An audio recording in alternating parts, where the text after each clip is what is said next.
Hello everyone. Now in the booster series of lectures, let us start with the second chapter, Residential Status 1. Before we start with, let me tell you, residential status is the most important chapter in the direct taxation.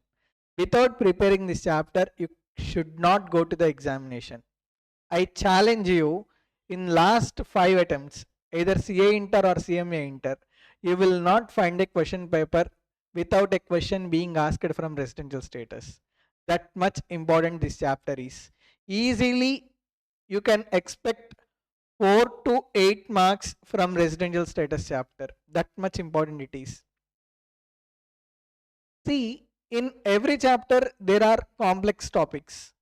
For complex topics, I am also explaining a problem.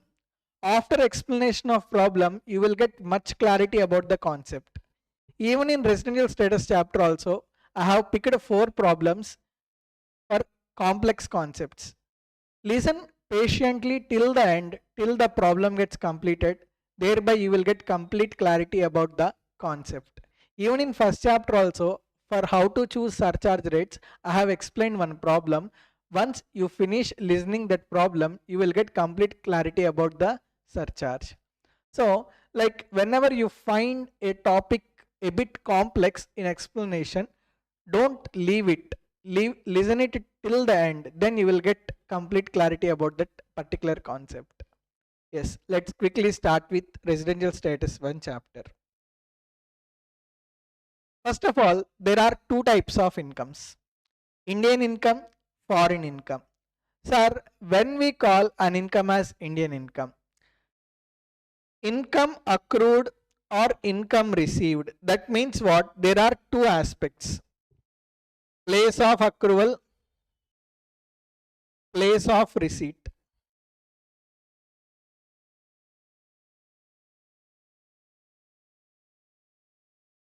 Out of these 2, if any one of them is in India, that means what is the conjunction or? Out of place of accrual or out of place of receipt. If any one of them is in India, then we call that income as Indian income. Are you able to understand? See, income is received in India, we will call it as Indian income, or income is accrued in India, we will call it as Indian income, because the conjunction is or.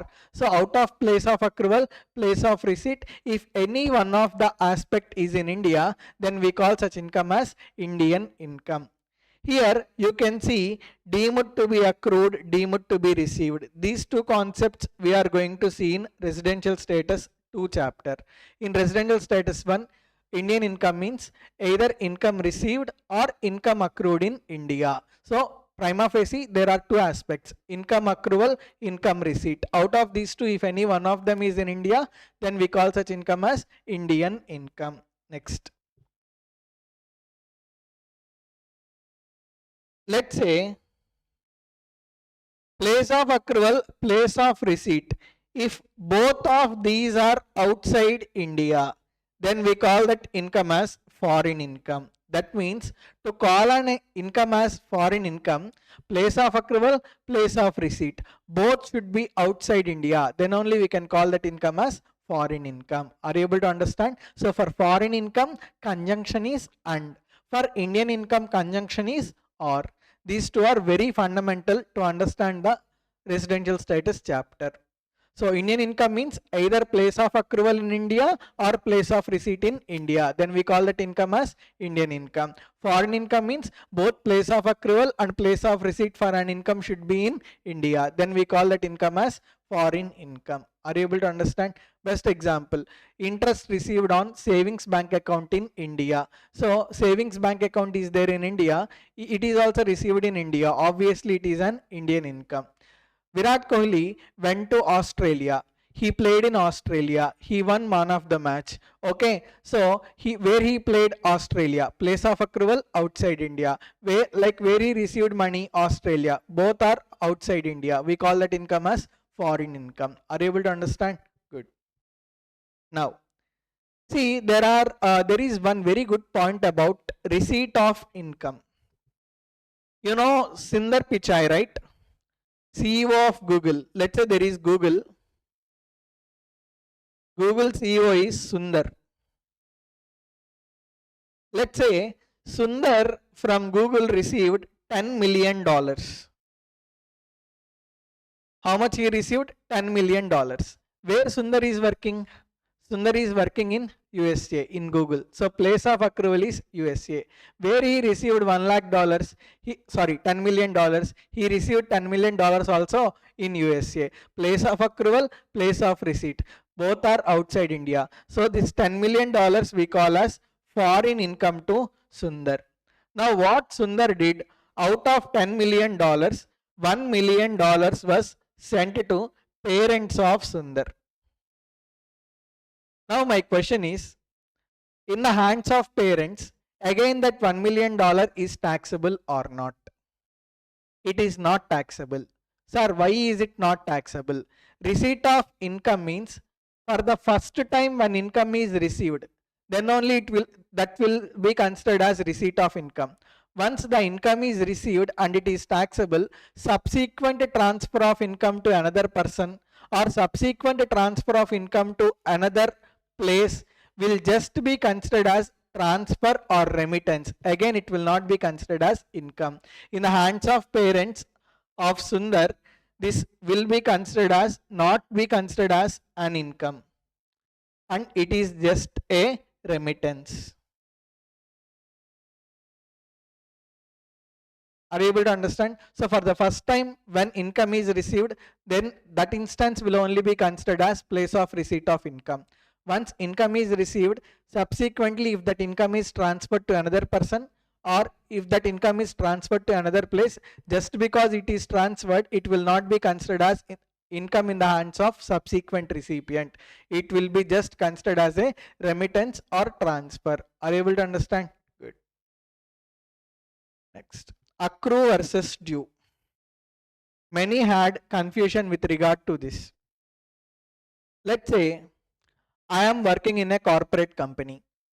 The agreement between corporate company and me is every month whatever the work that I have done, for that work salary will be paid to me on 4th of next month.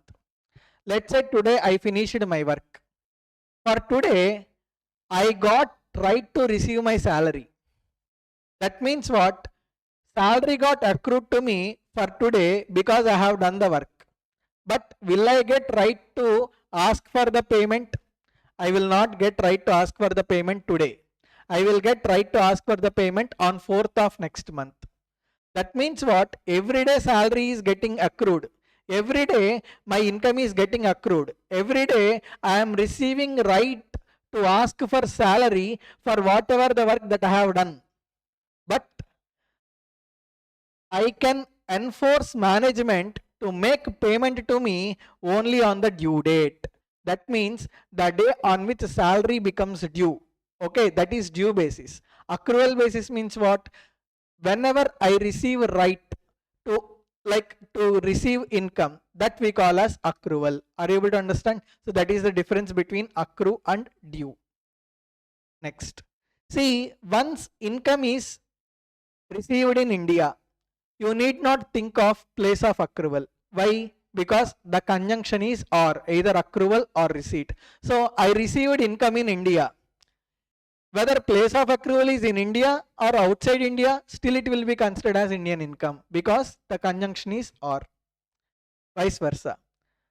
Income is accrued in India. You need not think about place of receipt. Whether income is received in India or whether income is received outside India, still it will be considered as Indian income. So once the source of income is located in India, blindly Indian income, irrespective of place of receipt. Once source of income is received in India, it is Indian income irrespective of its accrual. That means out of these two, if any one of them, accrual or receipt, out of these two, if any one of them is in India, we will call it as Indian income.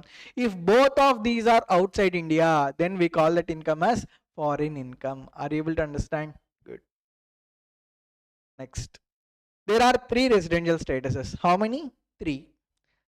Resident and ordinarily resident, ROR. Resident but not ordinarily resident, RNOR. Non-resident. Sir, why this classification? Because for resident and ordinarily resident, Indian income is taxable, foreign income is also taxable. Simply for ROR, resident and ordinarily resident, global income is taxable. Whatever the income earned by him is there, entire global income is taxable for resident and ordinarily resident. Are you able to understand? Next, for resident but not ordinarily resident, Indian income is taxable. Not only Indian income, foreign income from business managed from India or profession set up in India is taxable. Sir, what do you mean by this? Do you know Sarvana Bhavan? You quite often go and eat tiffin over there, correct? Now, there is Sarvanan. He is famous for tiffins. He got so famous in India, especially for South Indian, breakfast. Now, Sarvanan went to New York. In New York, he started Sarvana Bhavan.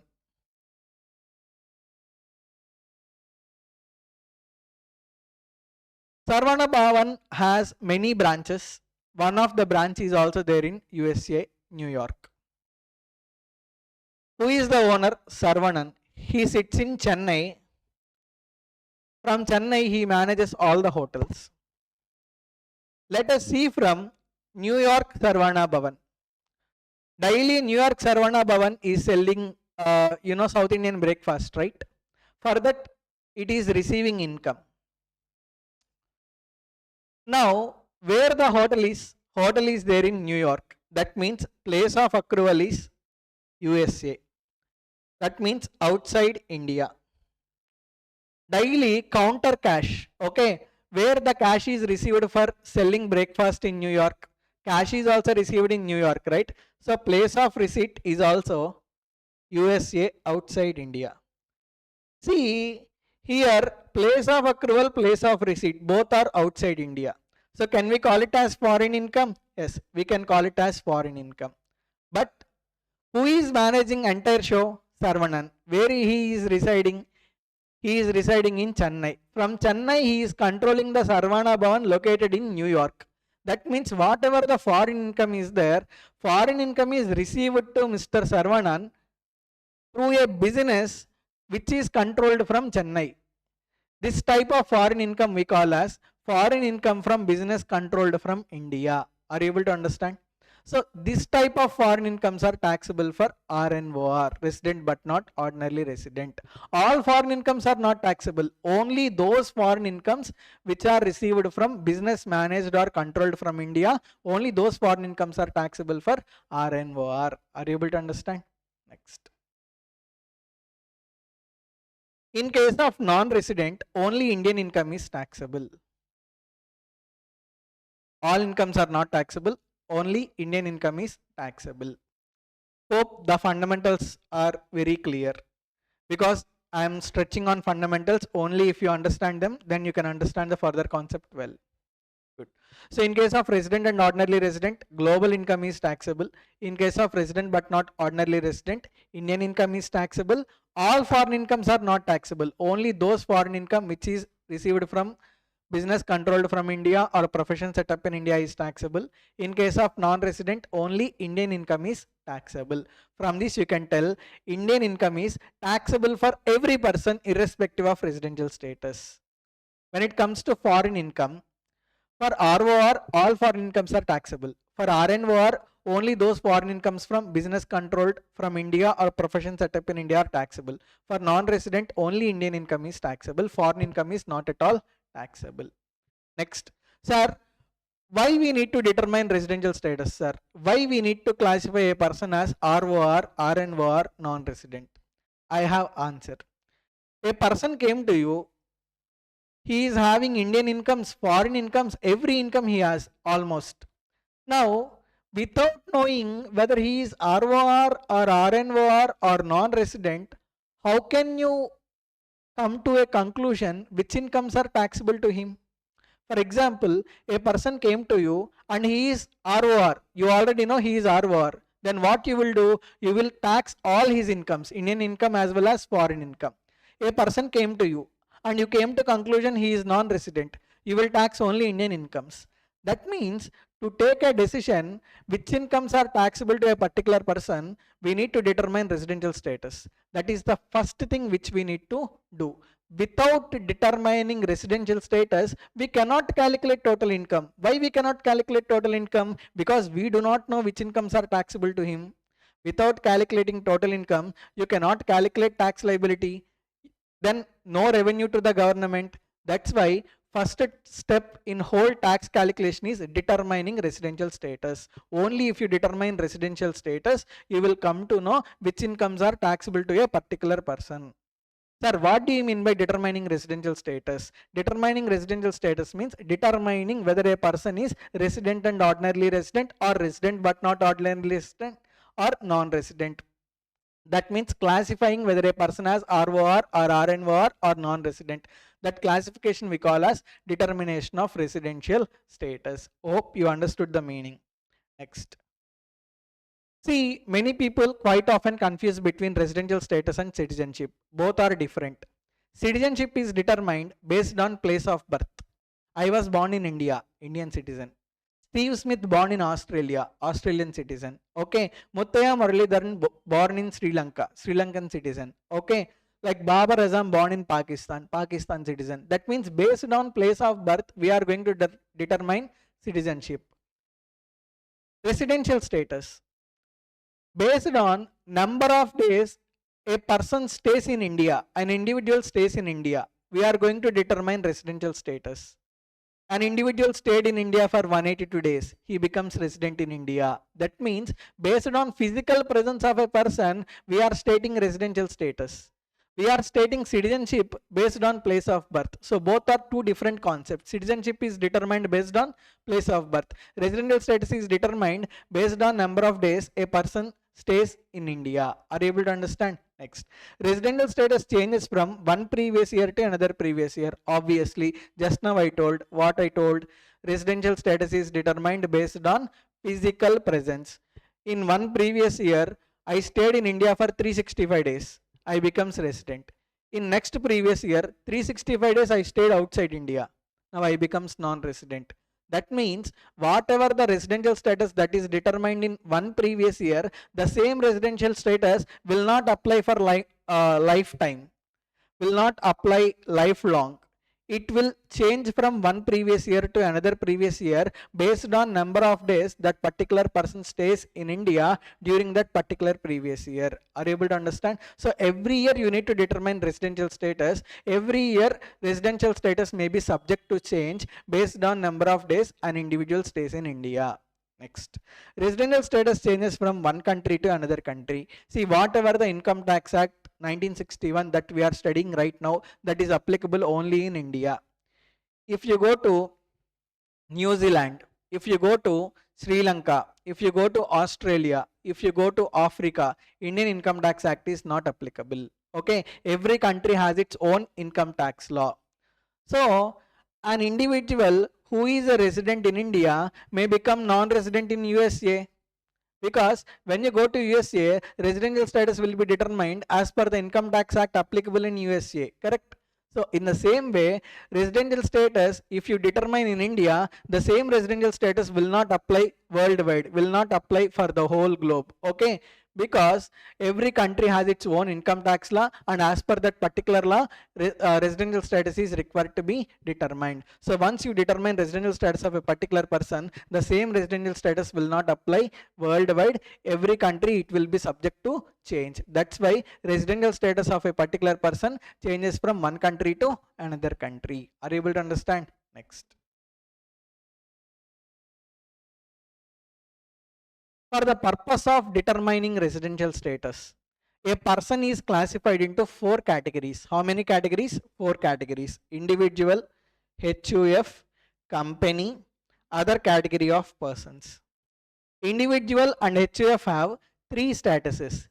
That means individual HUF, they can either become resident and ordinarily resident, or resident but not ordinarily resident, or non-resident. Company, other category of persons, they can either become resident or non-resident. That means for company and other category of persons, there are 2 statuses, resident, non-resident. individual HUF, they have three statuses. Either they can become ROR or RNOR or non-resident. Yes, my dear friends, now let us start with residential status of an individual. See, there are four conditions. Using these four conditions, we will determine residential status of an individual. That means using these four conditions, we will tell whether individual is ROR or RNOR or non-resident. So prima facie, how many conditions are there? Four conditions. Out of four conditions, two are basic conditions, two are additional conditions. Sir, why this classification basic conditions and additional conditions? Because using basic conditions, we will tell whether individual is resident or non-resident. Why we use basic conditions? To tell whether individual is resident or non-resident. Once individual becomes resident in India, then to tell whether resident is ROR or RNOR, we use additional conditions. That means simply basic conditions are used to determine whether individual is resident or non-resident. Additional conditions are used to determine whether resident is ROR or RNOR. Are you able to understand? Basic conditions B1, B2, additional conditions A1, A2.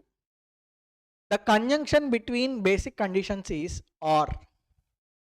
That means out of two basic conditions, if any one of the basic condition is satisfied, individual becomes resident in India. Are you able to understand? B1 satisfied, he becomes resident in India. B1 not satisfied, B2 satisfied, he becomes resident in India. Both B1, B2 not satisfied, then he becomes non-resident. Are you able to understand? So the conjunction between basic conditions is OR. Out of two basic conditions, if any one of the basic condition is satisfied, sufficient, individual becomes resident in India. Conjunction between additional conditions is AND. Once individual becomes resident in India, then he has to satisfy both additional conditions to become resident and ordinarily resident. If any one of the additional condition is not satisfied, or if both additional conditions are not satisfied, then that resident will be treated as resident but not ordinarily resident. Are you able to understand? Now, there is one flow chart here you can see. First of all, before you determine residential status of an individual, check basic condition 1. If basic condition 1 is satisfied, you can see green signal, automatically he becomes resident in India. If B1 is satisfied, he becomes resident in India. If B1 is not satisfied, then don't come to the conclusion he is non-resident, because basic condition 2 is also there. So if B1 is not satisfied, then check second basic condition. If basic condition 2 is satisfied, then also he becomes resident in India. If B2 is also not satisfied, then he becomes non-resident. Are you able to understand? So conjunction between basic conditions, or if any one of the basic condition is satisfied, individual becomes resident in India. Next, once he becomes resident in India, then we will check additional conditions. If A1 is satisfied, additional condition 1 is satisfied, then don't tell straight away ROR, because if both additional conditions are satisfied, then only resident becomes resident and ordinarily resident. Correct? So if A1 is satisfied, then check A2. This is not B2, this is A2. Then check A2. If A2 is also satisfied, then he becomes resident and ordinarily resident. If A1 is not satisfied, then he becomes RNOR. If A2 is not satisfied, then also he becomes RNOR. That means what? There are two additional conditions, A1, A2. A1 is satisfied, then you have to check A2. If A1 is not satisfied, straight away you can tell he is RNOR, because only if both additional conditions are satisfied, then only he becomes ROR. If any one of the additional condition is not satisfied, he becomes RNOR. Are you able to understand? Good. So out of two basic conditions, any one of the basic conditions satisfied, resident in India. Both basic conditions not satisfied, he becomes non-resident. Once he becomes resident in India, then we will check additional conditions. Both additional conditions satisfied, ROR. Any one of the additional condition not satisfied, or both additional conditions not satisfied, then he becomes resident but not ordinarily resident. Are you able to understand? Now, See, till now I have told B1, B2, A1, A2. I did not explain those conditions. Now I am going to explain those conditions.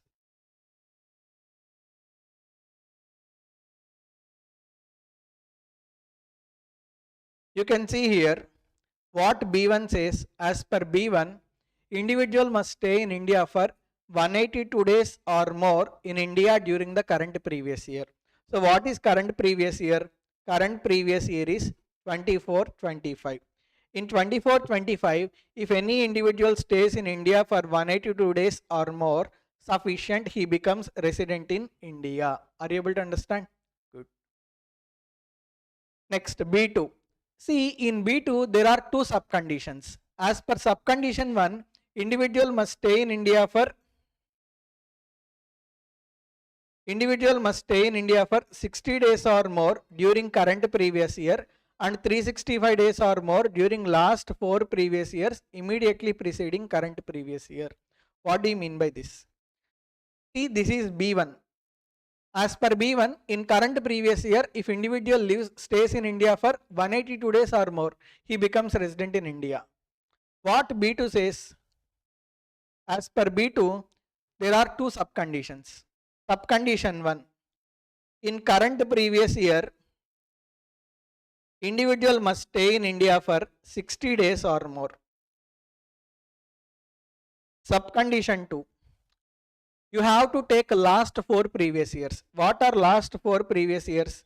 23-24, 22-23, 21-22, 20-21. These 4 years together, individual must stay in India for 365 days or more. The conjunction between two basic subconditions is and.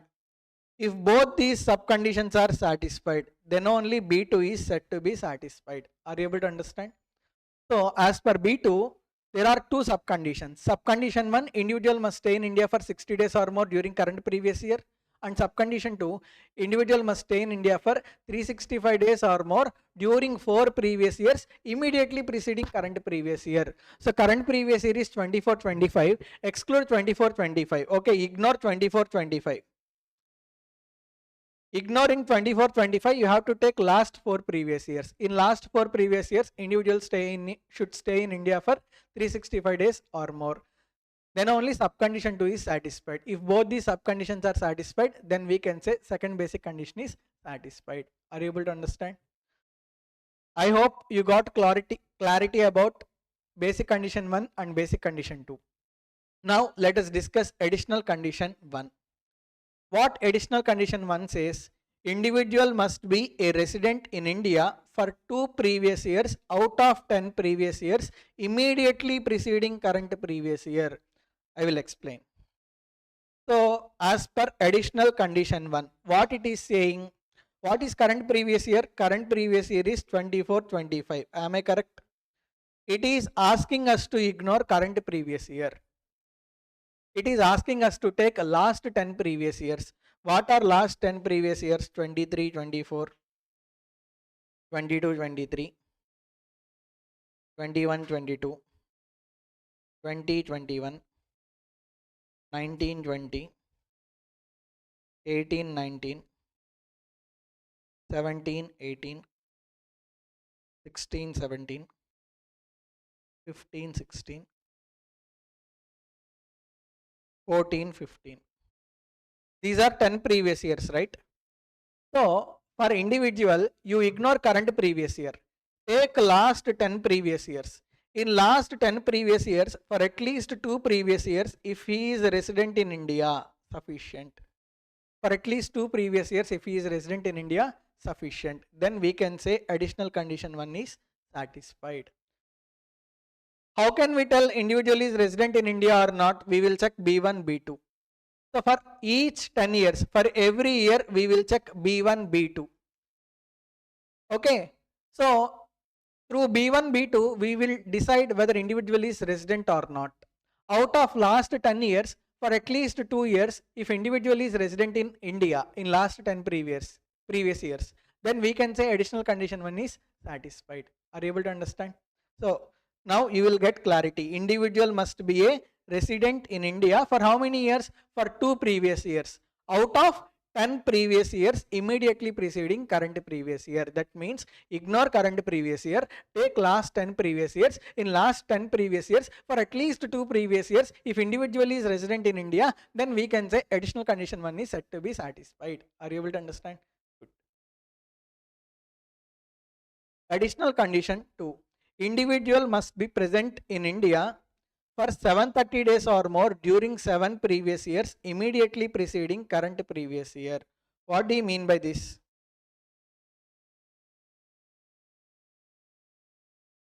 We have to take last 10 previous years. What is current previous year? Current previous year is 24-25, right? Now we are discussing about A2. Again, you have to ignore current previous year. You have to take last 7 previous years. 1, 2, 3, 4, 5, 6, 7. In these last 7 previous years, 730 days or more. If individual stays in India for 730 days or more, then we can say additional condition 2 is said to be satisfied. Are you able to understand? So ignore current previous year, take last 7 previous years. In last 7 previous years for at least 730 days, that means either 730 days or more than 730 days if individual stays in India, then we can say that individual has satisfied additional condition 2. Are you able to understand? Good. So these are basic conditions and additional conditions with regard to individual. There are 2 basic conditions, right? B1, B2. There are 2 exceptions to second basic condition. That means in 2 cases, second basic condition is not applicable. How many exceptions are there? 2 exceptions. Exception means what? Case where that particular provision is not applicable. So there are 2 exceptions to B2. That means in these 2 exceptions, second basic condition is not applicable. That means only first basic condition is applicable. If individual satisfies first basic condition, he becomes resident in India. If you do not satisfy first basic condition, then don't check second basic condition, because second basic condition is not applicable. Straight away he becomes non-resident. Are you able to understand? So there are 2 exceptions for second basic condition. So in those 2 exceptions, second basic condition is not applicable. Now let us see what are those exceptions. So how many exceptions are there? There are 2 exceptions. Case where B2 is not applicable. That means in those cases only first basic condition is applicable. If first basic condition is satisfied, individual becomes resident in India. If first basic condition is not satisfied, don't check second basic condition, because it is not applicable. Straight away he becomes non-resident. First let us start with first exception to B2. See, first exception is applicable only for Indian citizen. That means for foreign citizen, first exception is not applicable. First you need to remember for whom first exception to second basic condition is applicable. First exception to second basic condition is applicable only for Indian citizen. That means for Indian citizen only, chances are there where second basic condition is not applicable. Okay, for foreign citizen, both basic conditions are applicable. Now, exception 1. In case of an Indian citizen leaving India for employment, business, profession outside India. So those who are Indian citizens and are going outside India, why they are going outside India? Either for the purpose of employment or for the purpose of business or profession outside India. Now for these category of persons, second basic condition is not applicable. Are you able to understand? So only B1 is applicable. If B1 is satisfied, they becomes resident in India. If B1 is not satisfied, they becomes non-resident. Software employee is there. He got on-site project to United Kingdom, UK. Now, in current previous year, he left India for the purpose of employment in UK. For him, only first basic condition is applicable. Second basic condition is not applicable. Are you able to understand? So those who are Indian citizens and are leaving India, why they are leaving India? Either for the purpose of employment or for the purpose of business or profession outside India. For those persons, only first basic condition is applicable, second basic condition is not applicable. See, this exception, this benefit is available only if they are leaving for the purpose of employment or business or profession. If they are going out for the purpose of education or export promotion or for the purpose of tour or for the purpose of training, then they are not covered under first exception. For them, both basic conditions are applicable. This phenomenon you can normally see in your regular life. Your friend, for the purpose of doing MS, he went outside India. Now why he is going outside India? For the purpose of education. Now for him, both basic conditions are applicable. Now generally in this scenario, students will get a doubt. Sir, my friend went outside India for the purpose of study, but he is doing part-time employment. Now he is doing employment, right? Can't he get covered under first exception? No, he will not get covered under first exception because his visa, okay, our basis is visa. In visa, you can see he is going outside for the purpose of education. So based on that, we need to take the decision. So visa clearly shows he went outside India for the purpose of education. As he went outside India for the purpose of education, like for him, both basic conditions are applicable and he will not get covered under first exception. Are you able to understand?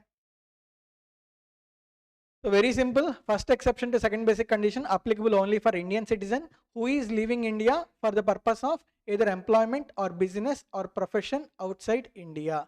If any Indian citizen leaves India for the purpose of education, export, promotion or training or tour, for him both basic conditions are applicable and he is not covered under exception. Next. Here another point is also there. Indian citizen leaving India for the purpose of employment or business or profession outside India or as a crew member of an Indian ship. As a crew member of an Indian ship.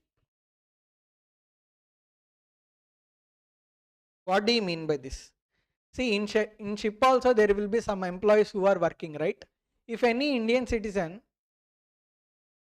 goes outside India in a ship as a crew member. Sir, what do you mean by crew member? Those who are working in the ship, all of those employees together we call as crew members.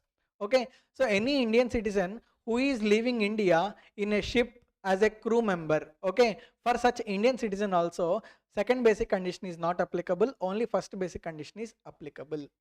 So first exception is applicable only for Indian citizen. When it is applicable, if they go outside India for four purposes, either for employment or business or profession or as a crew member of an Indian ship. In these four cases, for Indian citizens, only first basic condition is applicable, second basic condition is not applicable. Are you able to understand? Next. Second exception to B2. Second exception to B2 is applicable only for Indian citizen or person of Indian origin.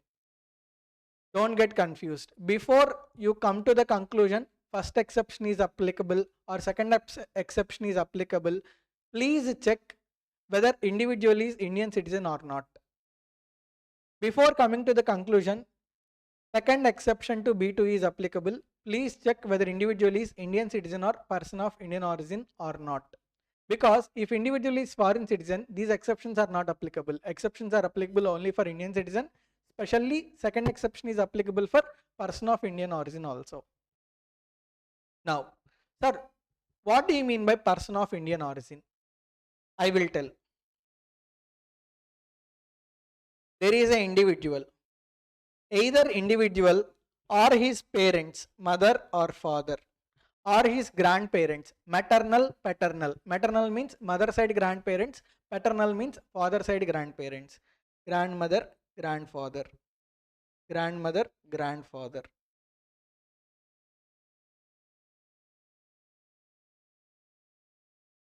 So, if any of these are born in India, born in undivided India, not India, born in undivided India. What do you mean by undivided India? undivided India means before 1947.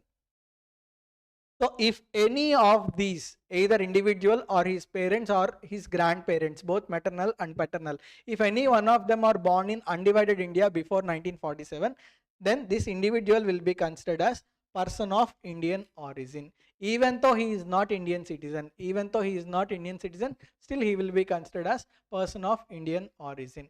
For example, do you know Akil Akkineni? Do you really think he holds Indian citizenship? No. Akil Akkineni was born in USA. He holds US citizenship. But his grandfather, Nagarjuna's father, Akkineni Nageshwar Rao, he was born in India before 1947. That means Akil's grandfather was born in India before 1947. So we can consider Akil as person of Indian origin even though he is not Indian citizen.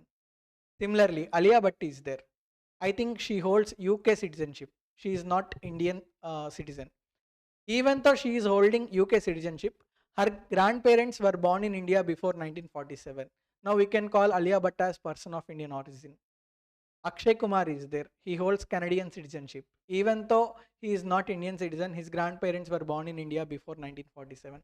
We can call them as person of Indian origin. So person of Indian origin means either individual himself or his parents or grandparents. If any one of them were born in India before 1947, then we can call this individual as person of Indian origin, even though he is not Indian citizen. Are you able to understand? So second exception is applicable for either Indian citizen or person of Indian origin. Sir, when it is applicable? It is applicable when either Indian citizen or person of Indian origin staying outside India and comes on a visit to India during current previous year. So what is the basis when second exception is applicable? Second exception is applicable when either an Indian citizen or person of Indian origin who is staying outside India and comes on a visit to India during the current previous year. For them, second exception to B2 is applicable. Satya Nadella is there. Okay, he is Indian citizen only, but he is working as CEO for Microsoft. He comes to India. For him, second exception to B2 is applicable. Why? Sir, why sir? Because he is Indian citizen and he is staying outside India in USA and is coming to India for the purpose of temporary stay. Now, when you are calculating residential status for Satya Nadella, for him, second exception to B2 is applicable. Okay, Indian citizen staying outside India and comes on a visit to India during the current previous year. Are you able to understand? So for those category of persons, for those Indian citizens or person of Indian origin staying outside India and comes on a visit to India during current previous year, what we will check is, we will check total income other than income from foreign sources. IFFS means income from foreign sources. Sir, what do you mean by income from foreign sources? I will explain little later. Hold on for a while. So for these category of persons, Indian citizen or person of Indian origin staying outside India and comes to India, for them we will check total income minus income from foreign sources. If total income minus income from foreign sources is less than or equal to 15 lakhs, then B1 is applicable, B2 is not applicable. Sir, why B2 is not applicable? Because it is second exception to second basic condition. That's why B2 is not applicable. So for Indian citizens or person of Indian origin who is staying outside India and comes to India during current previous year, for them, if total income minus income from foreign sources is less than or equal to 15 lakhs, then we will check only first basic condition. Only first basic condition is applicable. If first basic condition is satisfied, he becomes resident in India. If B1 is satisfied, resident in India. If B1 is not satisfied, then he becomes non-resident. Once if B1 is satisfied and he becomes resident in India, then we will check additional conditions to determine whether he is ROR or RNOR. Are you able to understand? Next. Sir, what if total income minus income from foreign sources is greater than 15 lakhs? Then B1 is applicable, but B2 is not applicable. In place of B2, modified B2 is applicable. Are you able to understand? That means Indian citizen or person of Indian origin staying outside India and comes on a visit to India during current previous year and his total income minus income from foreign sources is greater than 15 lakhs. For him, B1 is applicable. but B2 is not applicable. In place of B2, modified B2 is applicable. Sir, what is modified B2? As per B2, what is the scenario? In current previous year, individual must stay in India for 60 days or more. And during last 4 previous years, individual must stay in India for 365 days or more. This is B2, right? Small modification. In place of 60 days, 120 days is applicable. That means, as per modified B2, individual must stay in India for 120 days or more during current previous year and 365 days or more during 4 previous years immediately preceding current previous year. Are you able to understand? Conjunction is and modified B2 is same as B2, only one change. In place of 60 days, you will replace it with 120 days. Yes, let's come back. Indian citizen, person of Indian origin, staying outside India, comes on a visit to India during current previous year, and for him, total income minus income from foreign sources is greater than 15 lakhs. What are applicable? B1 is applicable or modified B2 is applicable. If B1 is satisfied, well and good, he becomes resident in India. Then we will check additional conditions to determine whether he is ROR or RNOR. If B1 is not satisfied, then what we will check? We will check modified B2. If modified B2 is satisfied, don't check additional conditions. A1 and A2 are not applicable. A1 and A2 are not required to be checked. Straight away you can tell his residential status is RNOR. Please remember, if modified B2 is satisfied, you are not required to check additional conditions. Straight away he becomes RNOR. If modified B2 is also not satisfied, then he becomes non-resident. Are you able to understand? Let me quickly revise to you.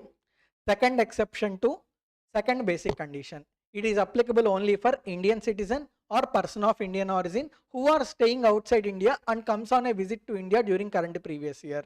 For them, what we will check? We will check total income minus income from foreign sources.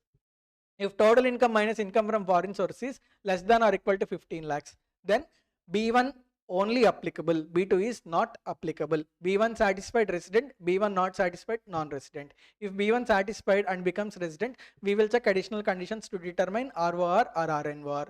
If total income minus income from foreign source is greater than 15 lakhs, then B1 or modified B2 is applicable. In place of B2, modified B2 is applicable.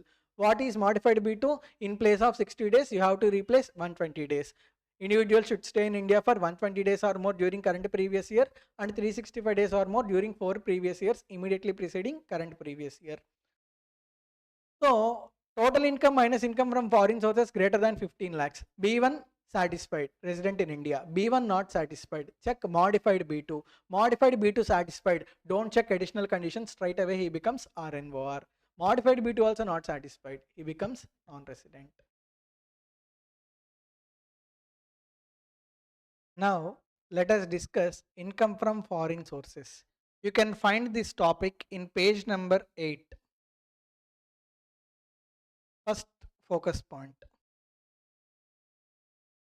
Income which accrues or arises outside India except income from a business managed from or profession set up in India and which is not deemed to accrue or arise in India. What do you mean by this?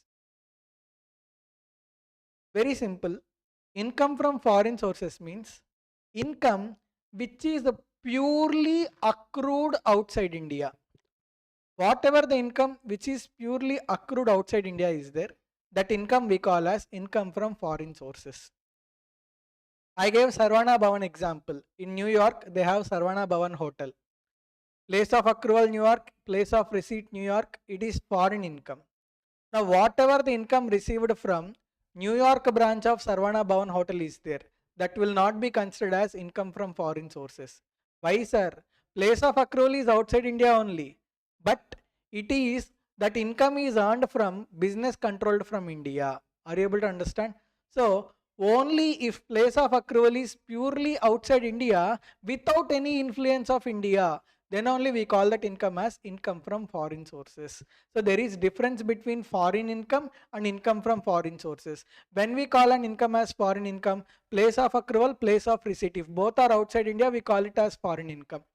When we call an income as income from foreign sources, for determining income as income from foreign sources, we will check only place of accrual. The criteria is place of accrual should be outside India, but it should not be with any influence of India. That means what? Without any influence of India, if income is purely accrued outside India, we call that income as income from foreign sources. Listen to the problem as well, then you will get clarity. So we can simply tell income from foreign sources means income which is purely accrued outside India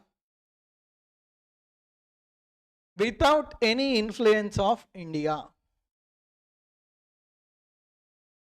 Influence means what? Without any business controlled from India or profession set up in India. Then we call that income as income from foreign sources. Let us see this example. You will get better clarity. Mrs. Meghna is an Indian citizen, is currently in employment with an overseas company located in UAE during previous year 24-25. So first of all, Meghna is an Indian citizen. He is in employment with a company in UAE. That means Meghna is an Indian citizen staying outside India. Okay, working in UAE, staying outside India, and during previous year 24-25 she comes to India for 157 days.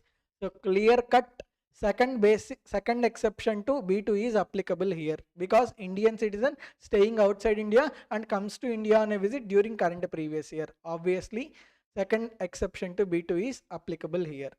So for those category of persons, what will we check? We will check total income minus income from foreign sources. So here there are list of incomes that are given.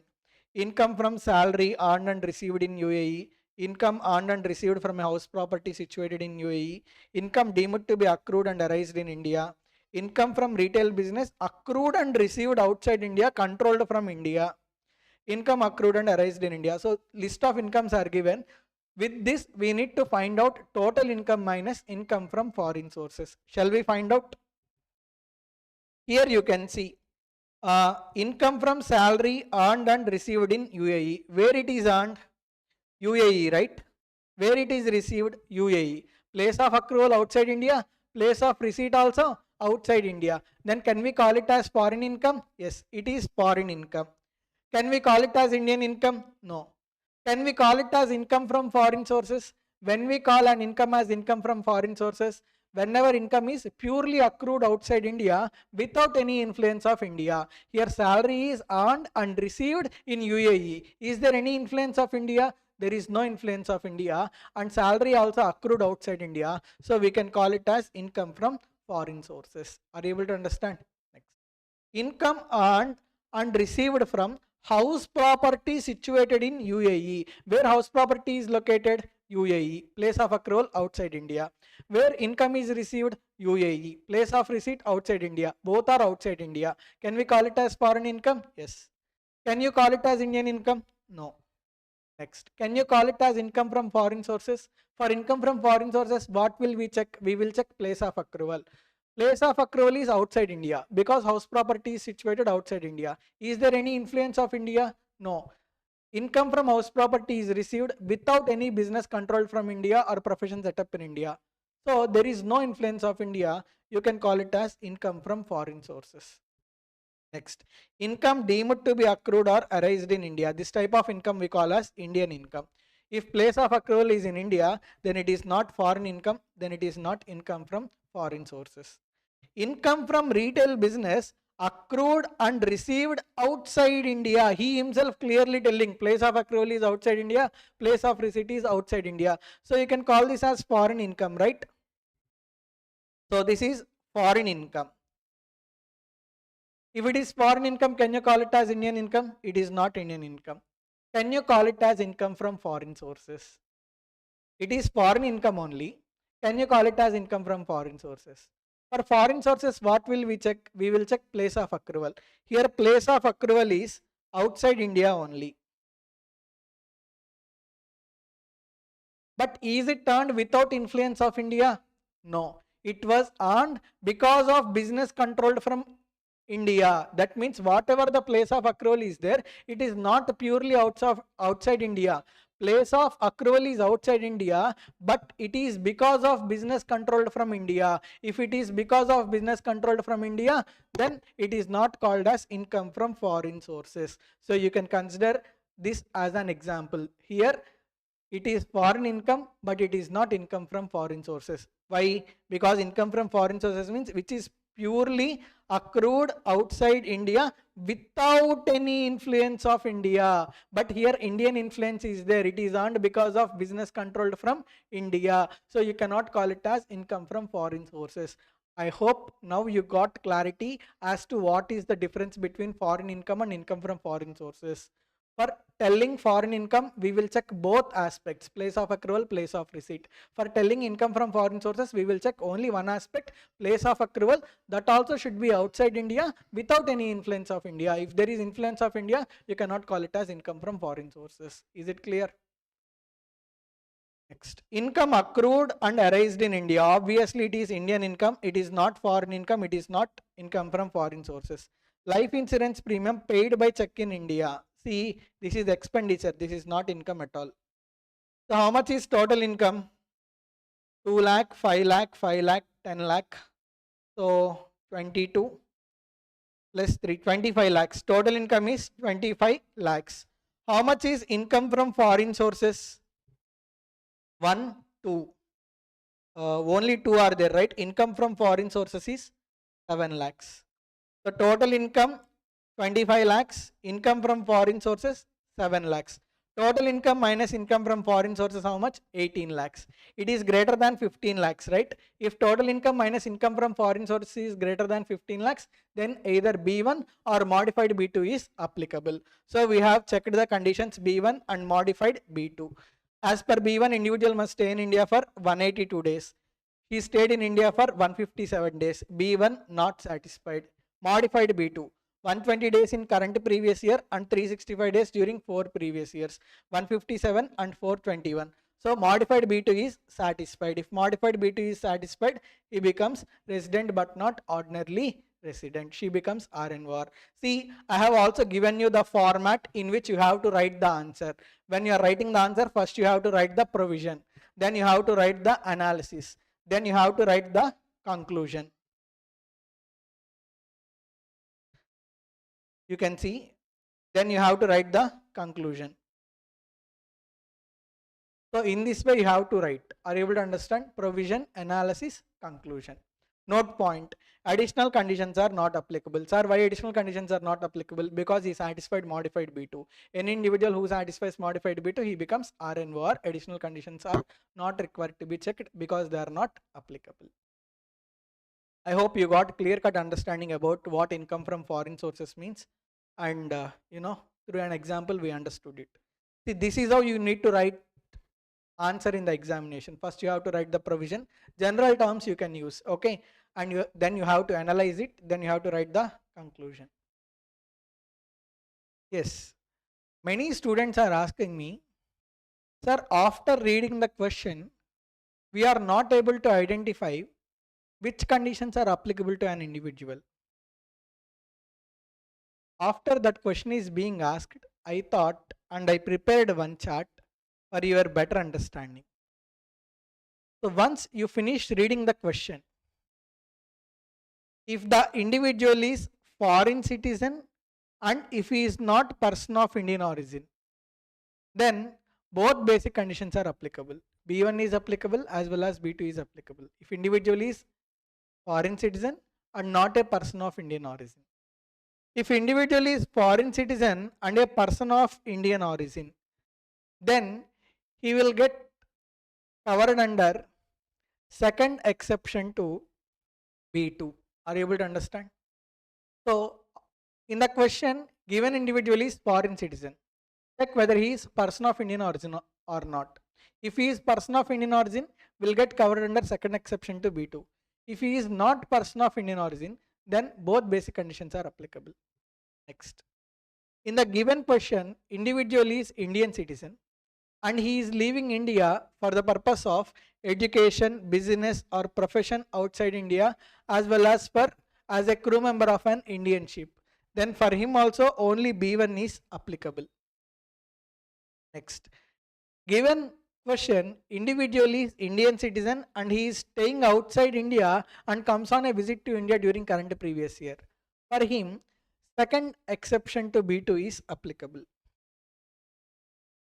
For other Indian citizens, both basic conditions are applicable. This is very crucial. After reading the question, identify the status of the individual, whether he is Indian citizen or foreign citizen or person of Indian origin, like this. Based on this chart, you can come to the conclusion which conditions are applicable to an individual. Next, deemed resident. There are 4 conditions. If these 4 conditions are satisfied, individual becomes deemed resident in India. And residential status of deemed resident is always RNOR, resident but not ordinarily resident.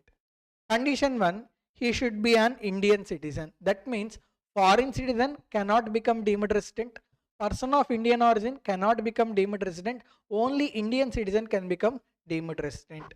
Next, second condition, his total income other than income from foreign sources should exceed 15 lakhs. That means what? Total income minus income from foreign sources should be greater than 15 lakhs during current previous year. This is condition 2. Third condition, he is not satisfying any one of the basic conditions. That means what? B1, B2 both are not satisfied by the individual. He should not satisfy both basic conditions. Fourth condition, he is not liable to tax in any other country or territory by reason of his residence. If all these 4 conditions are satisfied, then individual becomes deemed resident in India. Very much important concept. On deemed resident, quite often a question is being asked, so don't ignore. That is the reason I have also given a question here. Even this question was also asked in one of the examinations. What are the 4 conditions? Individual should be Indian citizen. He should not satisfy both the basic conditions. His total income minus income from foreign sources should be greater than 15 lakhs. He is not liable to tax in any other country or territory.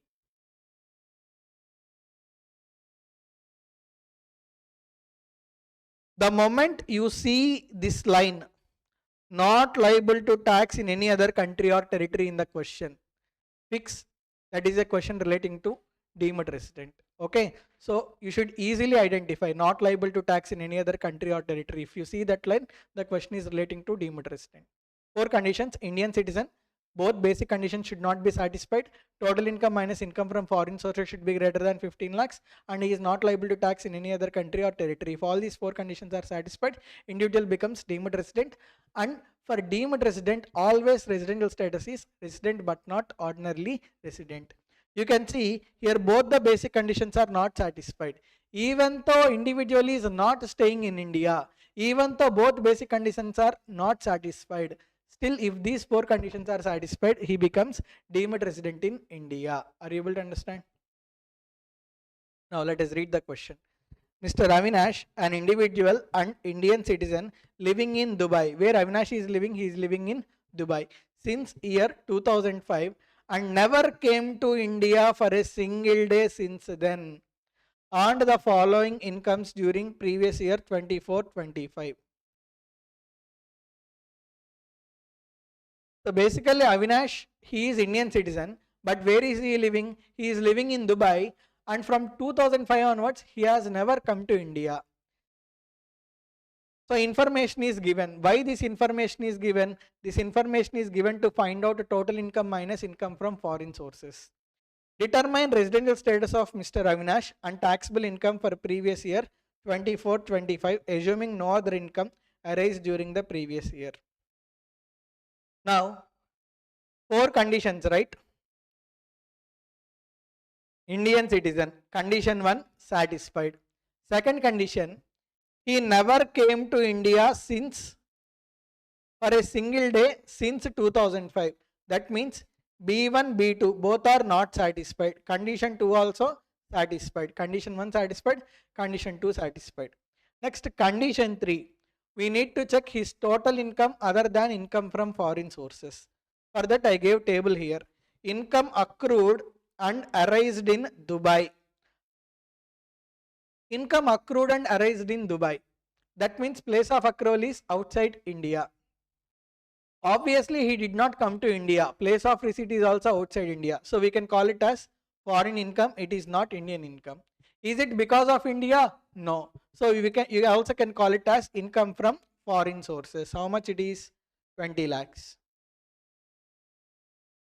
Next. Income accrued and arised in India. We call this as Indian income. So it is not foreign income. It is not income from foreign sources. How much? 5 lakhs. Income deemed to be accrued or arised in India. Obviously, Indian income, not a foreign income, not income from foreign sources. How much? 8 lakhs. Income arising in Dubai from a profession set up in India. This type of incomes are taxable for R&R as well. Correct?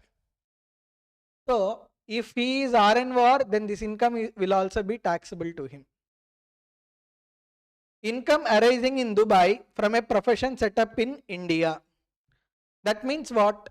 Income arised in Dubai, received also in Dubai. It is foreign income from business controlled from India. So it is not Indian income, it is foreign income. It is also not income from foreign sources. Why? Because it is received because of influence of India. If it is received because of influence of India, it is not income from foreign sources. Only if foreign income is received without any influence of India, then only you will call it as income from foreign sources. Here it is received with influence of India, so you will not call it as income from foreign sources. How much? 10 lakhs. So how much is total? 20 plus 5, 25 plus 10, 35 plus 8, 43 lakhs. Income from foreign sources, 20 lakhs. So total income minus income from foreign sources. How much?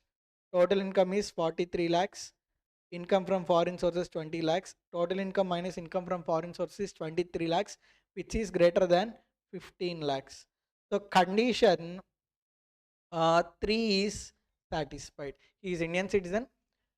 Both basic conditions are not satisfied. Total income minus income from foreign sources is greater than 15 lakhs. Here it was clearly said he is not liable to tax in Dubai. So condition 4 also satisfied. If all the 4 conditions are satisfied, he becomes deemed resident. So we can conclude Avinash is a deemed resident in India. And what is residential status of deemed resident? Always resident but not ordinarily resident. You need not check additional conditions. Right away you can tell his residential status is RNOR. In case of RNOR, which incomes are taxable? Indian income is taxable. Foreign income from business controlled or profession set up in India is also taxable. So computation of total income. Now let us see which incomes are taxable. This is foreign income, right? Whether foreign income is taxable for R&R, yes, foreign income is taxable, but only if that foreign income is from business controlled or profession set up in India. So how much? Whether this foreign income is taxable, it is not taxable because it is completely received outside India and not because of India. Whether Indian income is taxable, accrued and arised in India, that means it is Indian income, right? Indian income is obviously taxable. How much? Indian income 5 lakhs. Deemed to accrue means then also it is Indian income. That is also taxable. How much? 8 lakhs. This is foreign income arising in Dubai from a profession set up in India. It is foreign income from business controlled or profession set up in India. This type of foreign income is taxable for R&R. So this is also taxable. So how much is his income?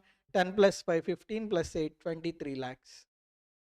Are you able to understand? In case of R&R, Indian income is taxable. All foreign incomes are not taxable. Only those foreign incomes from business controlled or profession set up in India are taxable. So total 23 lakhs is only taxable.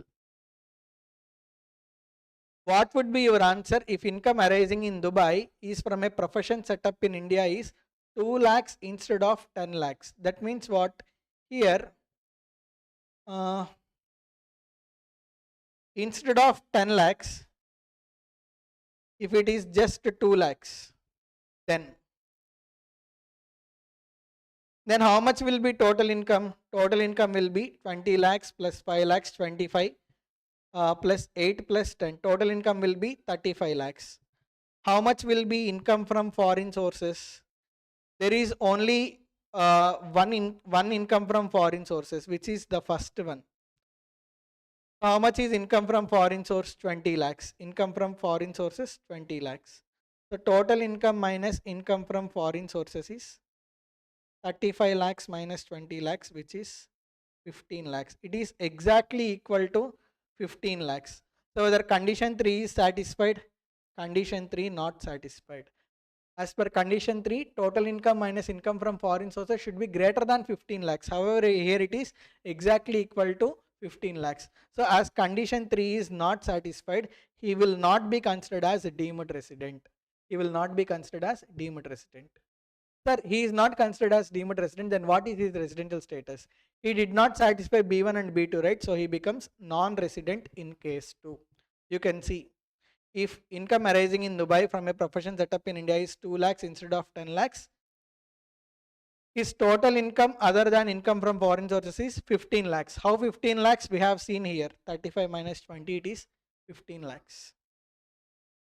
So since it does not exceed the threshold limit, he would not be a deemed resident, hence he will be considered as non-resident. Are you able to understand? Next, third one. What would be our answer if Avinash is not an Indian citizen but his parents were born in India? If Avinash is not an Indian citizen but his parents were born in India, then he is a person of Indian origin. I already told you, only Indian citizen will become deemed resident. Person of Indian origin will not become deemed resident. So in third case, Avinash is not a deemed resident because he is not an Indian citizen but a person of Indian origin. So in third case also, as both basic conditions are not satisfied, he becomes non-resident. Yes, now let us discuss remaining note points. Person of Indian origin, anyhow you know this. In case of individual, either individual or his parents or grandparents, if they were born in undivided India before 1947, then this individual will be considered as person of Indian origin. I already told you, citizenship is determined based on place of birth, residential status is determined based on physical presence of an individual in that particular previous year in India. This is important. See, just now we have discussed first exception to B2.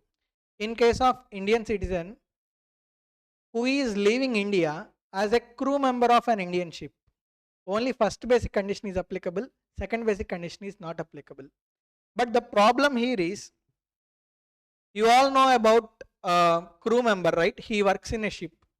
Let's say Kolkata is there.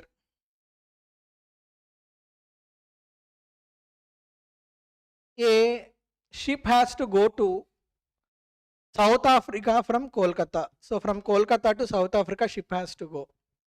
See, till here it is India only, right? After Kolkata, there will be Vizag, there will be Chennai. At what time we should consider that particular individual left India? So questions like this got erased. For that, CBDT gave clarity. Just like our attendance register, there will be a certificate that will be given to crew member of a ship. That certificate we call as continuous discharge certificate. Continuous discharge certificate. Whenever crew member enters into the ship, then he has to sign on that certificate. That date we call as a date of entry. Whenever crew member comes out of the ship, he has to do the signature and then he has to come out of the ship. That date we call as date of signing off.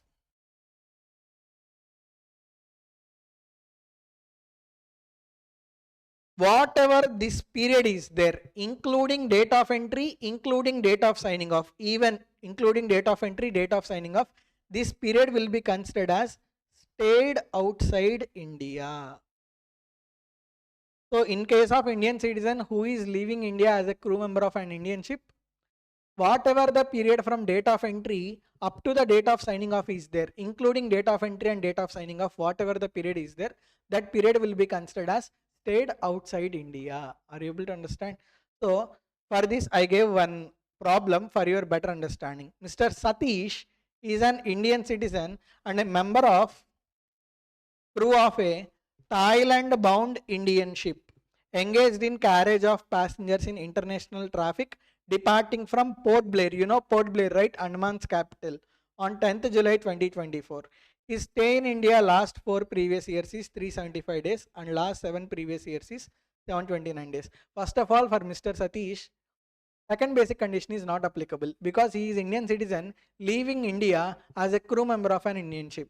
So for him only B1 is applicable, B2 is not applicable. If he satisfies B1, he becomes resident in India. If he do not satisfy B1, he becomes non-resident. Now, what is date of entry? 10th July. What is date entered in the continuous discharge certificate in respect of signing off? Date of signing off is 21st January. That means from 10th July 24 to 21st January 2025, he stayed outside India. That means how many days he stayed outside India? 10th July means in July month 10 you have to consider. 11 to 31, how many days? 21 days plus 10. So July 22 days, August 31, September 30, October 31, November 30, December 31. Even date of signing off is also considered as stayed outside India, right? So January 21 days. So how many days he stayed outside India? 22 plus 31 plus 30 plus 31 plus 30 plus 31 plus 21. 196 days he stayed outside India, correct? 190 days he stayed outside India. That means how many days he is there in India? Number of days in India. In 24-25, total how many days are there? 365 days. 365 minus 196. How many days he stayed in India? 169 days he stayed in India. That means less than 182 days. So he did not satisfy B1. Don't check B2 because only B1 is applicable. Even that B1 also he did not satisfy. As he did not satisfy B1, he becomes non-resident. Are you able to understand?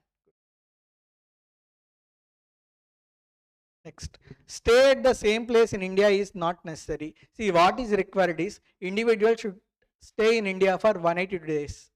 Whether he lives in Mumbai or whether he lives in Delhi or whether he lives in Hyderabad or Bengaluru or Chennai or Vijayawada or Guntur, that is not at all relevant. What is relevant is whether he stayed in India or not. Even if he stays in territorial waters, that will be considered as stay in India only. Okay, next.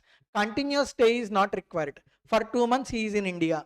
1 month he went to abroad. Again he came back. He stayed in India. Likewise also, randomly also stay in India. If it crosses 182 days, he becomes resident in India. There is no such rule that he should stay in India for 182 days continuously. No, there is no such rule. Even for randomly, if he stays in India, sufficient. Next. Purpose of stay. Why he is staying in India? For education or for employment or for profession? That is not at all relevant. Why he stayed in India? Not relevant. If he stays in India for 180 days, sufficient. He becomes resident in India. Next. Residential status is always determined on hourly basis.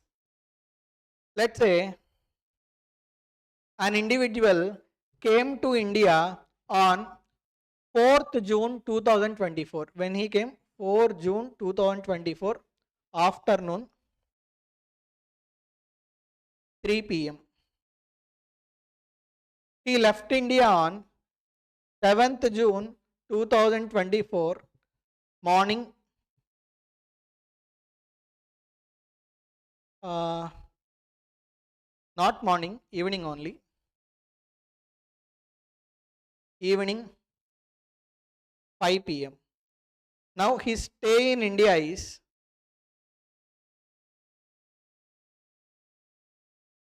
4th June 3 p.m. right? So 5th June 3 p.m. 1 day, 6th June 3 p.m. 2 days, 7th June 3 p.m. 3 days, 3 days 2 hours. His stay in India is 3 days 2 hours. Next time when he came to India, he stayed for 100 days 18 hours.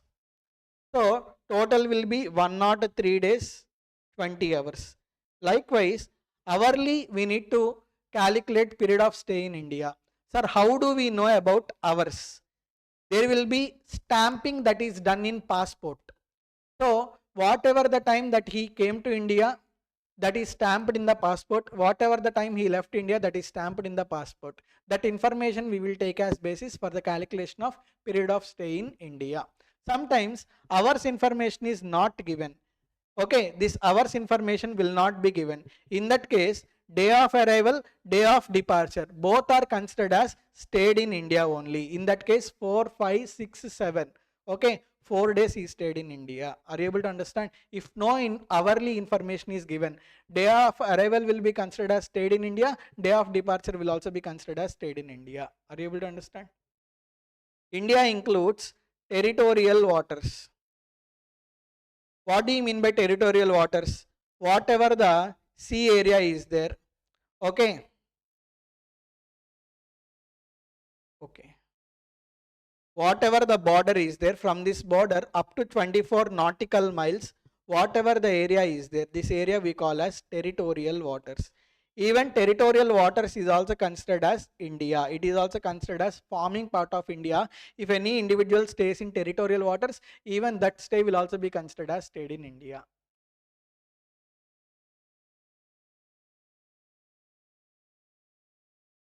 Now let us discuss residual status of HUF. HUF have how many statuses? 3 statuses, right? Either HUF can become ROR, or HUF can become RNOR, or HUF can become non-resident.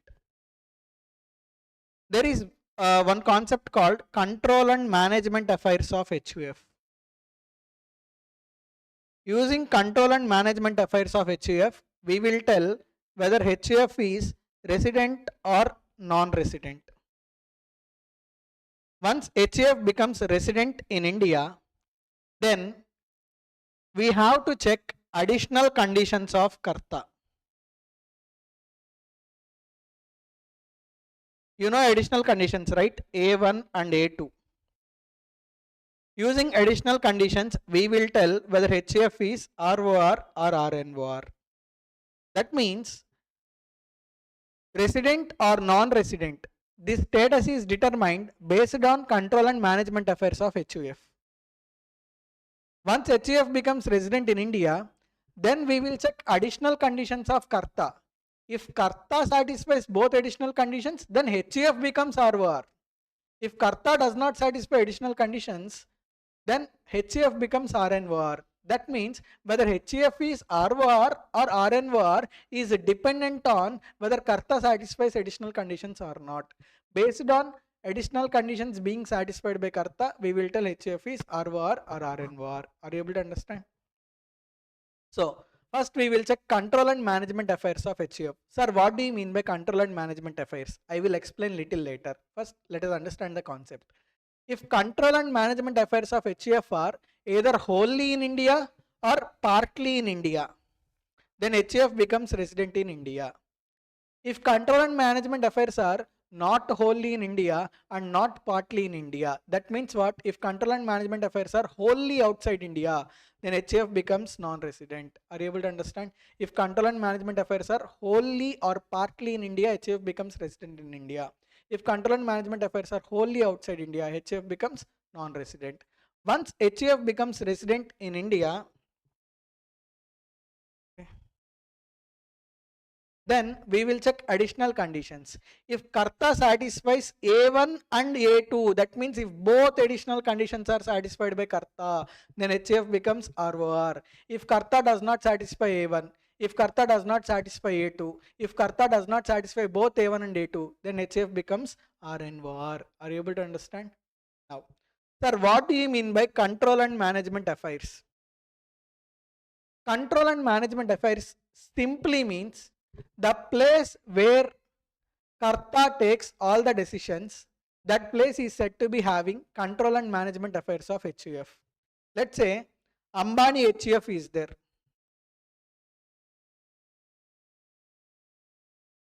Karta is Mukesh Ambani.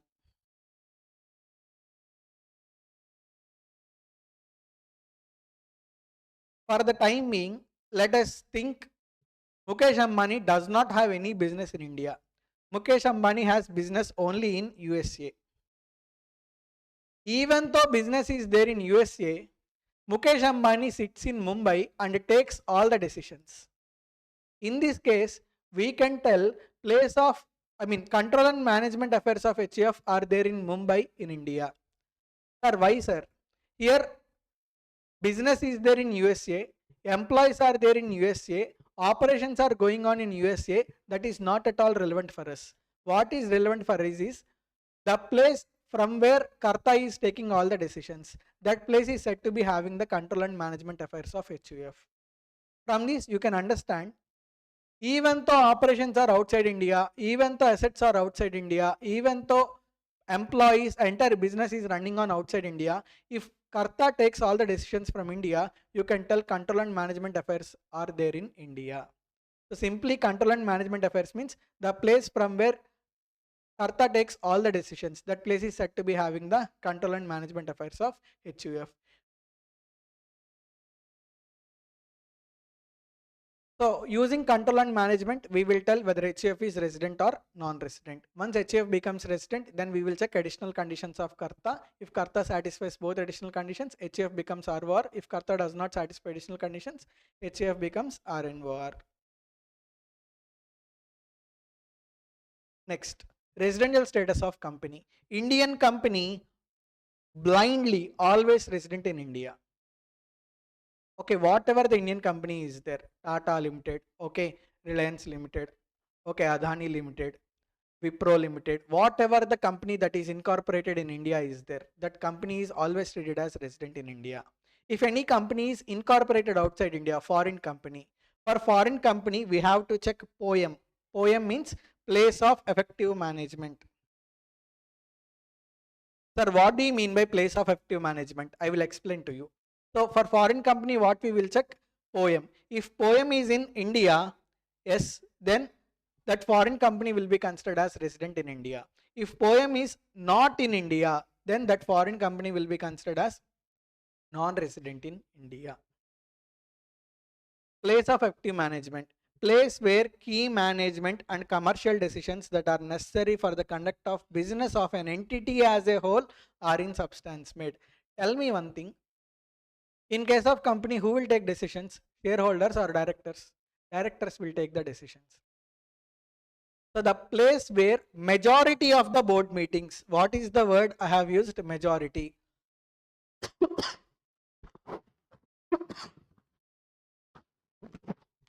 Majority means what? More than half.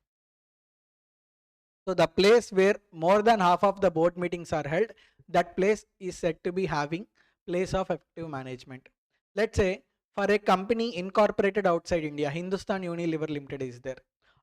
8 board meetings happened. Out of 8 board meetings, 5 board meetings happened in India. Place of effective management will be considered as India. Are you able to understand? So in case of company, if it is Indian company, always resident. Foreign company, we will check place of effective management. If place of active management is in India, foreign company is resident. If place of active management is outside India, foreign company non-resident. We will tell based on majority of the board meetings. If majority of the board meetings are held in India, foreign company is resident. If majority of the board meetings held outside India, foreign company non-resident. And you all know company have only 2 statuses. Company either can become resident or company can become non-resident. Ordinary status is not available for company. Local authority. Vijayawada Municipal Corporation, Greater Hyderabad Municipal Corporation, all these are municipal corporations, right? Local authorities. Local authorities always treated as resident in India.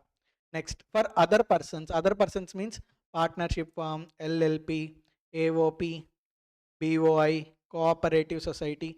For remaining all cooperative persons, sorry, for remaining all persons, we will check control and management affairs. Who are taking decisions in that particular partnership firm or LLP or BY, we will check. So those who are taking decisions, from which place they are taking decisions. Okay, so based on control and management, we are going to determine residential status for other categories of persons. If control and management affairs are wholly in India or partly in India, then that partnership firm or LLP becomes resident in India. If control and management affairs are wholly outside India, then they will become non-resident. This point is very important. Business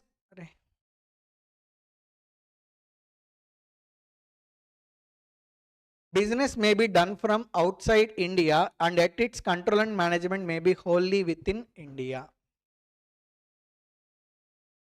Next. See, don't get confused. Partnership form is different from partners. AOP is different from its members. The residential status of partners or members is not relevant. For AOP, partnership form, LLP, you have to separately determine the residential status because they are separately identified as a different person.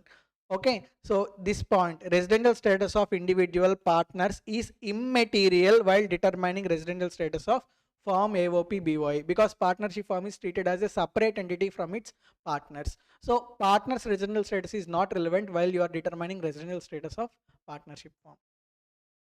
Next, scope of total income, section 5. You all know Indian income is taxable for all, whether ROR, RNOR or non-resident. Foreign income. See, all foreign incomes are taxable for ROR. For RNOR, all foreign incomes are not taxable. Only those foreign incomes from business controlled or profession set up in India are only taxable. Other foreign incomes are not taxable. In case of non-resident, foreign income is not at all taxable. Are you able to understand? So Indian income taxable for all. Foreign income for ROR completely taxable. For RNOR, only if it is from taxable only if it is from business controlled or profession set up in India. For non-resident, foreign income is not at all taxable. Foreign income earned in earlier years but later on remitted to India, whether tax incidence arises at the time of remittance.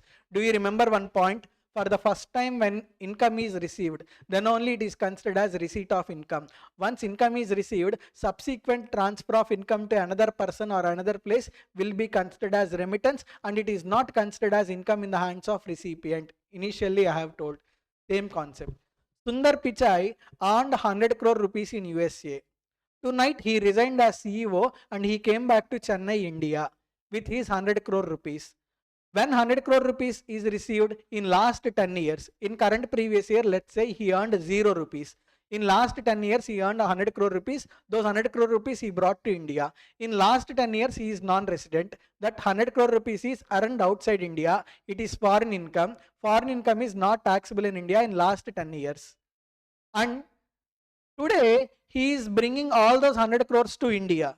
Just because he transferred 100 crores from outside India to India, it will not be considered as receipt of income in India. It will just amount to remittance. So whenever past earned incomes are brought to India, earlier years incomes are brought to India, those are not taxable in India because it amounts to remittance. That is not taxable for ROR, RNOR as well as for non-resident.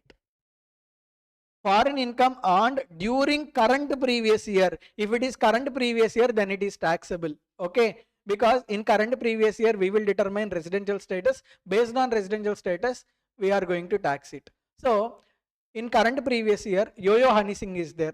He gave a concert in USA. He earned income. He came back to India.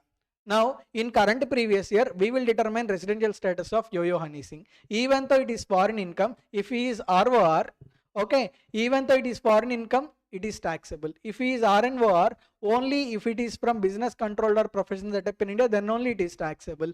But transfer of income, here you can see, foreign income earned in current previous year remitted to India, later on remitted to India. If he is ROR, taxable. If he is RNOR, not taxable. Why? Because it is not from business controlled or profession set up in India. If it is from business controlled or profession set up in India, then it is taxable. In case of non-resident, foreign income is not at all taxable. No problem at all.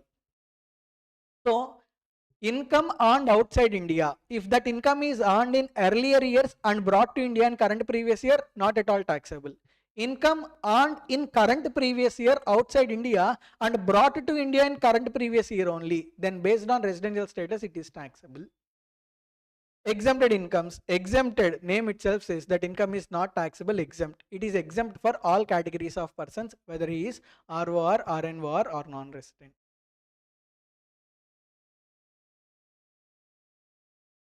Yes, I quite often see this type of problems being asked in the examination. So that's why I thought I want to discuss this type of problem with as many adjustments as possible. You can check last 4 to 5 previous attempt papers either at CA interlevel, CMA interlevel. Definitely you will find this type of question being asked in the public examination. So please listen this problem very carefully till the end. Compute total income in the hands of Raghu, aged 35 years, being a ROR. So in the question itself he said ROR, RNOR, non-resident. So each point we need to give answer how it is going to be taxed if he is ROR, if he is RNOR, and if he is non-resident. So 3 answers are required for each point. And he exercised the option of shifting out of default tax regime. That means paying taxes under optional tax rates. Interest on UK development bonds, 50% interest received in India, 10,000. So UK development bonds means where that income is accrued. Interest on UK development bonds, how much? 10,000. Out of 10,000, 50% received in India. That means what? 50% received outside India. Next, UK development bonds, that means place of accrual is outside India. Even the place of accrual is outside India, 50% is received in India. Once income is received in India, it amounts to Indian income, right? If it is Indian income, it is taxable for all. It is taxable for ROR, RNOR as well as for non-resident. So for ROR, 5,000 is taxable. For RNOR also 5,000 is taxable. For non-resident also 5,000 is taxable. Next, 50% received outside India and also accrued outside India.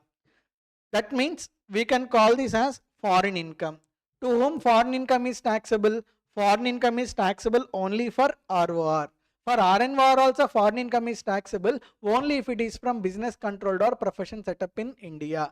Here it is in UK development bonds. So place of accrual completely outside India. So this foreign income is taxable only for ROR. So for ROR 10,000 is taxable.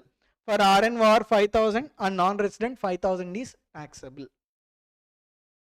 So for ROR 10,000 is taxable. For RNOR 5,000. For non-resident 5,000 is taxable. Next point. Income from business in Chennai. Where business is located? Chennai. That means place of accrual is in Chennai. Place of accrual is in India. Once place of accrual is in India, are you required to check place of receipt? You are not required to check place of receipt, because once place of accrual is in India, irrespective of place of receipt, it will be considered as Indian income. If it is Indian income, it is taxable for all. So this 20,000 is taxable for ROR, RNOR as well as for non-resident. Profit on sale of shares of an Indian company. Shares are belonging to Indian company. So it will be considered as Indian income. If it is considered as Indian income, then it is taxable for all ROR, RNOR as well as for non-resident.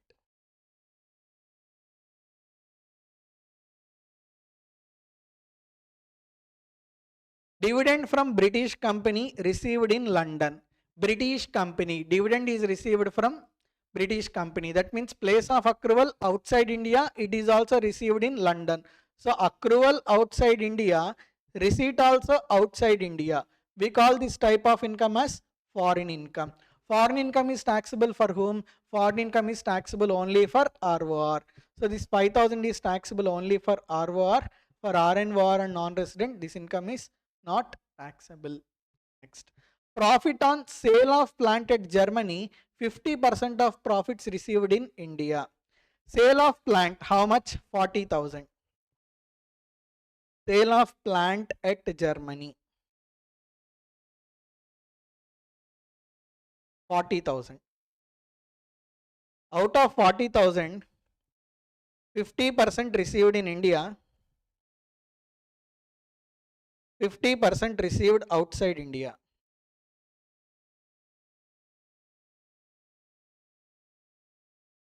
See, once If it is received in India, it amounts to Indian income and it is taxable for all. It is taxable for ROR, RNOR as well as for non-resident. 50% means how much? 20,000. Balance 50% received outside India and plant is located at Germany.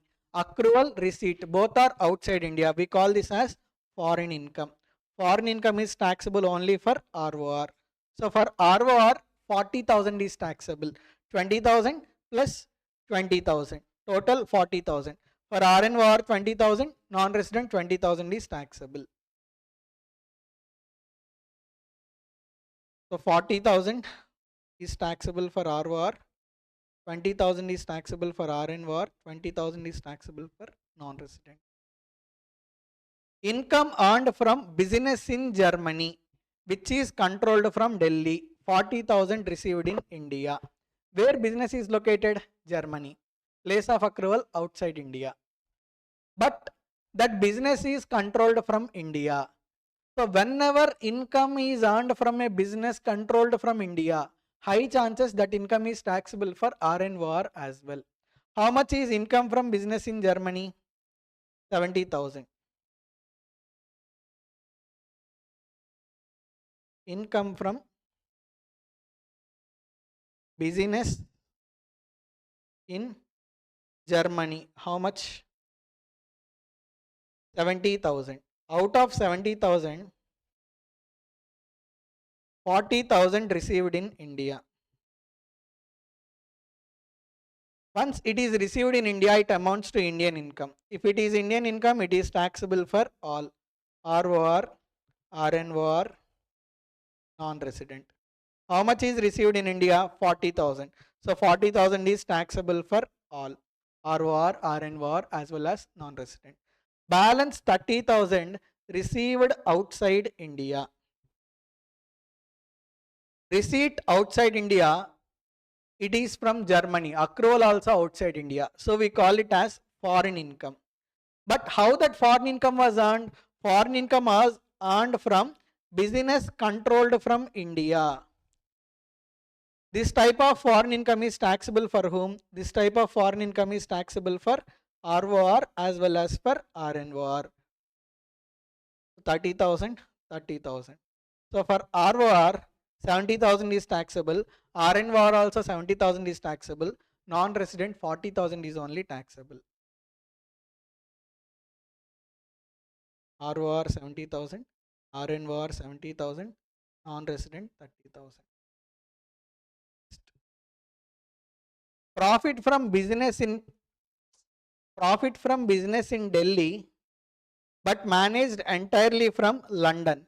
Where business is located? Delhi. So place of accrual is Delhi. Place of accrual is in India. Once place of accrual is in India, do you need to think about place of receipt? No. Irrespective of place of receipt, it will be considered as Indian income. Once it is Indian income, it is taxable for all. It is taxable for ROR as well as for RNOR as well as for non-resident.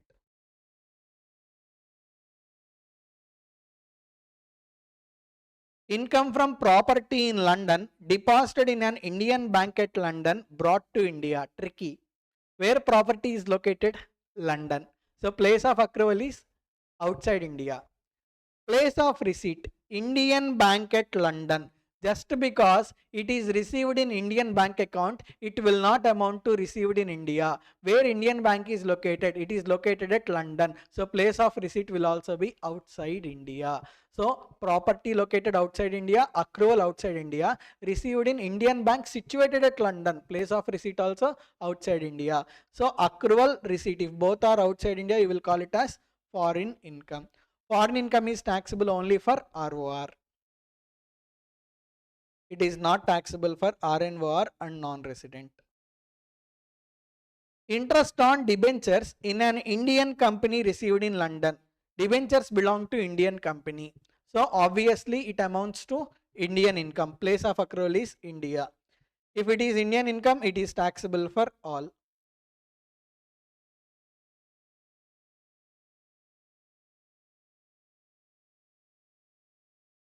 Fees for technical services rendered in India but received in London.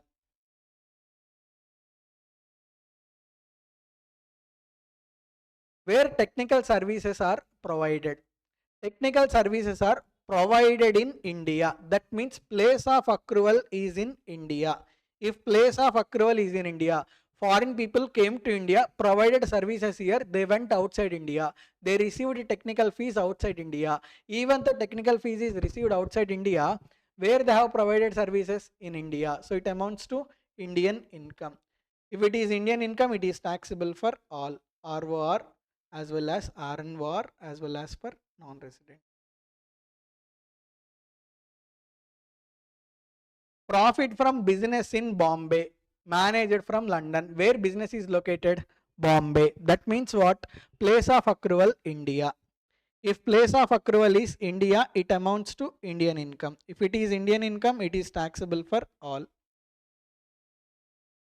ROR, RNOR as well as for non-resident. Income from property situated in Nepal received there. Where property is located? Nepal. That means place of accrual outside India. Where it is received? Nepal. Place of receipt outside India. So it amounts to foreign income. Foreign income is taxable only for ROR. For RNOR and non-resident, foreign income is not taxable. Past foreign untaxed income brought to India during previous year. Past means what? Earlier years. In earlier years, he is non-resident. So foreign income is not taxable.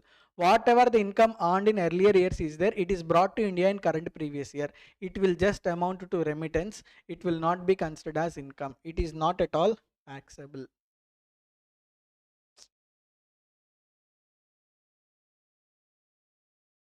Income from agricultural land in Nepal received there and then brought to India. This is foreign agricultural income. Foreign agricultural income is taxable. Okay. Indian agricultural income is exempt, but foreign agricultural income is taxable. As it is foreign income, it is taxable only in the hands of ROR. For RNOR and non-resident, it is not taxable. Income from, see, this is interesting point. Income from profession in Kenya, which was set up in India, received there but spent in India. So where services are provided? Services are provided in Kenya. Services are provided in Kenya. That means accrual outside India. Where it was received, receipt also outside India, received in Kenya. So it is foreign income. Even though it is foreign income, it is received from profession set up in India. Foreign income from profession set up in India. This type of foreign income is taxable for ROR as well as for RNOR. Okay, are you able to understand? So this is taxable for ROR as well as for RNOR. Gift received on the occasion of wedding. So at the time of wedding, if any gift is received, it is not taxable, it is exempt. Exempted incomes are not taxable for ROR, RNOR, non-resident. See, at the time of marriage, if gift is received, not taxable. One student asked me in one of my classes, sir, for how many marriages gift is exempt? For n number of marriages. Okay, if an individual gets married for 50th time, even for 50th time also, whatever the gift that is received at the time of marriage, that is not taxable. Now, interest on savings bank deposit in SBI. Interest on savings account. Obviously, it is Indian income. Indian income is taxable for all.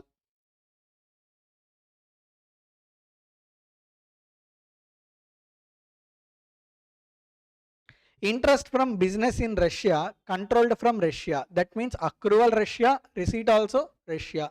It is foreign income. This is taxable only for ROR.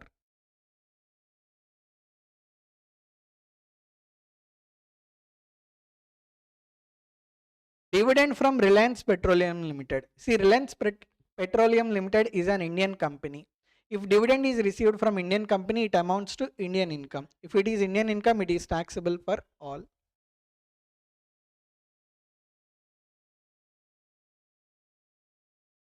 Next, agricultural income from a land in Rajasthan. It is Indian agricultural income. Indian agricultural income is not taxable, it is exempt. How much? 15,000. That is not taxable, it is exempt. Once if it is exempt for all. How much is total? Let's calculate.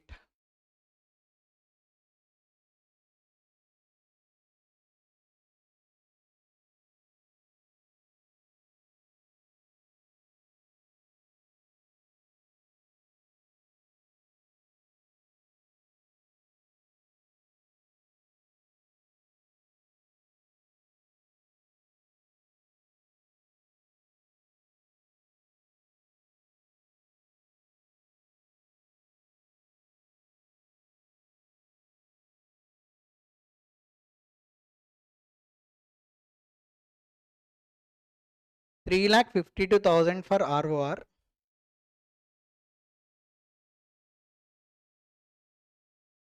For RNOR, let us check. 5,000 plus 20,000 plus 20,000 plus 20,000 plus 70,000 plus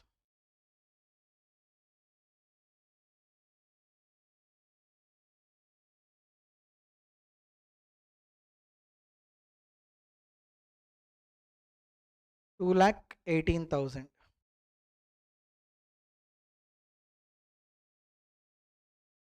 For non-resident,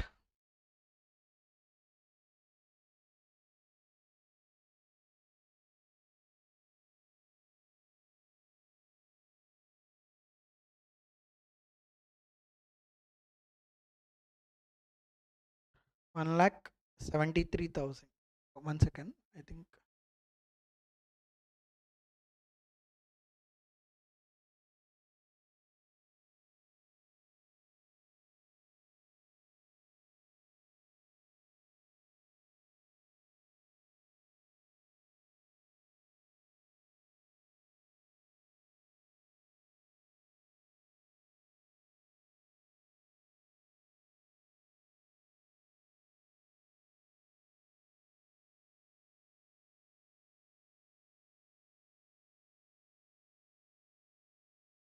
So yes, here income from business in Germany, 40,000 received in India. So 40,000 is taxable for non-resident.